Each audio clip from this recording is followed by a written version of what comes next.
नाज़रीन, अवामी न्यूज़ में ख़बरनि जो सिलसिलो जारी है। इन वक्त से तव्हांखे खिपरो खां ख़बर ॾींदा आहियूं त खिपरो में बाबा गुरु नानक जो 550 जन्म ॾींहुं वॾे अक़ीदे एहतराम सां मल्हायो वियो। हिन हवाले सां वधीक तफ़सील ॿुधाए रहियो हरीश केबीसी पंहिंजी रिपोर्ट में। जी नाज़रीन, हिन वक्त मौजूदु आहे खिपरे में, जिथे बाबा गुरु नानक जो 550 जन्म ॾींहुं वॾे अक़ीदे एहतराम सां मल्हायो पियो वञे ऐं जेको खिपरे जो जेको टिकाणो साहिबु आहे उनखे ख़ूबसूरत गुलनि ऐं लाइटनि सां सींगारियो वियो आहे। हिते यात्री आहिनि उहे बाबा गुरु नानक जी शेवा करे दिली सुकून हासिलु करनि ऐं मुल्क जी सलामती ऐं ख़ुशहाली जे लाइ दुआऊं घुरनि। अचो हिते जेके यात्री आहिनि हुननि सां ॻाल्हायूं था त हुननि जो छा चवणु। अॼु असां खिपरो शहर में हिंदू पंचायत जे तरफ़ां गुरु नानक जो जनम ॾींहुं 555 जनम ॾींहुं मल्हाए रहिया आहियूं।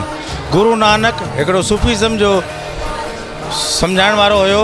हू अमन सच ऐं हक़ ते हलंदड़ हूंदो हुयो ऐं ग़रीबनि जी मदद कंदो हो ऐं जिते बि रहंदो हो उते उन्हनि जो दान पुञ कंदो हुयो ऐं गुरु नानक हमेशह सचाई जो रस्तो ॾेखारियो आहे। ईअं जी सचा सौदा जो शहर हिते आहे ऐं लाहौर जे पासे में गुरु नानक जो जन्म स्थान नानकाना साहिबु आहे। ख़ुशी जहिड़ी ॻाल्हि आहे, असीं सभु जेके आहिनि से हिंदू भाइर गॾिजी गुरु नानक जो 550 ॾींहं जो ॾिहाड़ो ॾींहं जो हिते राति जो हिंदू कम्यूनिटी हॉल खिपरो में मल्हाए रहिया आहियूं ऐं गुरु नानक जी ॾियारी ते सभिनी सिखनि हिंदू बिरादरीनि खे दिल्ली जी गहराइनि सां लख लख वाधायूं। नानक देव महाजन जो ही 550 साल पूरे सॼे इन मुल्क में, पूरे हिंदुस्तान में, जिते किथे पूरे मुल्कनि में वॾे धाम धूम सां मल्हायो वञे थो ऐं गुरु नानक देव महाराज हिन जगत खे तारण जे लाइ पंहिंजो अवतार धारे आया ऐं असांखे ॾाढी ख़ुशी आहे कि साढी 550 साल असांखे मल्हाइण जो असांजे हिसे में 550 साल आया आहिनि ऐं असां पूरे हिन हिंद सिंध खे, पूरे खिपरे जी संगत में जिते प्रोग्राम करण जे लाइ असीं कीर्तन लाइ आया आहियूं, उते असांखे अची ॾाढी ख़ुशी थी। संगतनि वॾो प्यारु ॾिनो ऐं गुरु नानक पातशाह जे जनम ॾिहाड़े जूं पूरे हिंद सिंध खे सभिनि खे लख लख वधायूं हुजनि। गुरु नानक साहिब जे 550 जनम ॾींहुं आहे। इन जे शुभ मौक़े ते असीं सभु गॾु थी हिते सेलिब्रेट कंदा आहियूं गुरु नानक साहिब जो जनम ॾींहुं।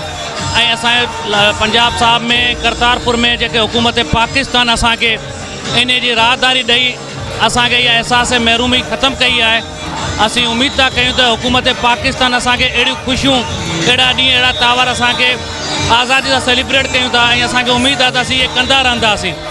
अॼु सभिनी खे गुरु नानक साहिब जनम ॾींहं जो सभिनी हिंदू वेंतियुनि सभिनी भाइरनि दोस्तनि खे लख लख वाधायूं। गुरु नानक शाह जो 550 जेको जनम ॾिहाड़ो आहे, शाह जो खिपरे में अॻे इहो ॾिहाड़ो न मल्हायो वेंदो।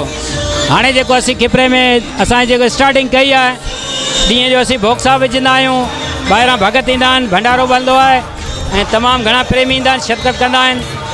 ऐं खिपरे में अक्सर गुरु नानक शाह जी जेका नॉलेज पहिरें घटि हुई, हाणे ॾींहों ॾींहुं हिन में वाधारो थी रहियो आहे ऐं माण्हू तमामु गुरु जे बारे में सुठी शेवा कंदा, सुठो तावन कनि था ऐं इहो हर साल असीं जेको ॾिहाड़ो तमामु वॾी धाम धूम सां ख़ुशी सां मल्हाईंदा। 550 जनम ॾींहुं आहे हिते हर साल असां जेको आहे त्योहार मल्हाईंदा रहंदा आहियूं ऐं जेको आहे सभु ख़ुशियूं मिलाईंदा आहियूं ऐं सुठे नमूने सां नानकाना बि वेंदा आहिनि, हिते बि सुठे नमूने सां असीं मल्हाईंदा आहियूं ऐं सभिनी ते गुरु कृपा करे ऐं सभिनी खे जेको आहे गुरु नानक साहिब जो 550 जनम ॾींहं जो मुबारक हुजनि। सर, इंसानियत खां मथे को मज़हब कोन्हे। गुरु नानक शाह साहिबु असांखे सिर्फ़ु इंसानियत जी प्रचार करण जो सबक़ु ॾिनो आहे।